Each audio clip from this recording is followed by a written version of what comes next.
జాతిపిత మహాత్మా గాంధీ 155వ జయంతి సందర్భంగా కడప జిల్లా పోరుమామిళ్లలోని శ్రీకృష్ణ శారదా డిగ్రీ కళాశాల ఎన్ఎస్ఎస్ ఏర్పాటు చేసిన కార్యక్రమంలో కరెస్పాండెంట్ మరియు ప్రభుత్వ మాజీ సలహాదారు పోతిరెడ్డి నాగార్జునరెడ్డి గారు ముఖ్య అతిథిగా పాల్గొన్నారు। ఈ సందర్భంగా ఆయన మాట్లాడుతూ జాతిపిత మహాత్మా గాంధీ 1869 అక్టోబర్ 2వ తారీఖున గుజరాత్లోని పోర్బందర్లో జన్మించారు।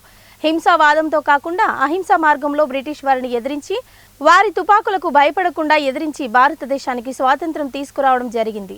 స్వాతంత్ర ఉద్యమంలో లక్షలాది మంది పోరాట యోధులు అమరులు కావడం జరిగింది। సత్యాగ్రహం అనే ఆయుధంతో భారత ప్రజలకు స్వేచ్ఛ వాతావరణం తీసుకురావడం జరిగిందన్నారు।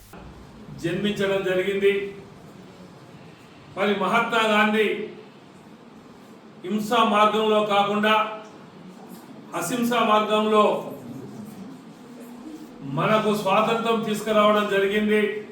సత్యాగ్రహం అనే ఒక ఆయుధంతో తుపాకీ గుండ్లకు ఎదురుగా నిలబడి ఎన్నో లక్షలాది మంది ప్రాణాలు త్యాగ ఫలితంగానే ఈరోజు మనం స్వేచ్ఛ స్వాతంత్ర వాతావరణంలో మనం ఉన్నాం।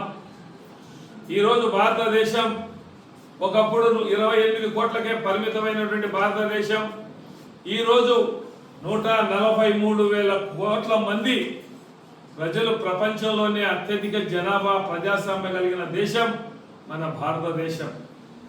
భిన్న భాషలు, భిన్న సంస్కృతులు, భిన్న సంప్రదాయాలు కలిగినటువంటి దేశం।